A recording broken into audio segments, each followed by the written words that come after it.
ఆంధ్రప్రదేశ్లోని విద్యార్థులకు శుభవార్త. దసరా పండుగ కోసం రాష్ట్రంలోని పాఠశాలలు సెప్టెంబర్ 24 నుంచి అక్టోబర్ 2, 2025 వరకు 9 రోజుల పాటు సెలవులు ఉండనున్నాయి.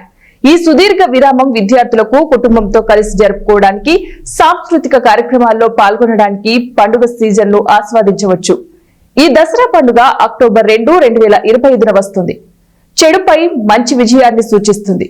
ఇది ఆంధ్రప్రదేశ్ లో అత్యంత ముఖ్యమైన పండుగలలో ఒకటి.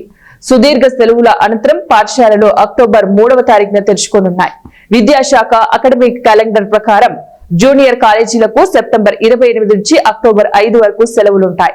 క్రిస్టియన్ మైనార్టీ స్కూళ్లకు మాత్రం సెప్టెంబర్ 27 నుంచి అక్టోబర్ 2 వరకు సెలవులిస్తారు. వీరికి మొత్తం 6 రోజులు దసరా సెలవులుంటాయి. గత ఏడాదితో పోలిస్తే ఈసారి దసరా ముందుగానే వచ్చింది. గత ఏడాదిలో దసరా పండుగ అక్టోబర్ 12వ తారీఖున రాగా ఈసారి మాత్రం అక్టోబర్ 2వ తారీఖునే వచ్చింది.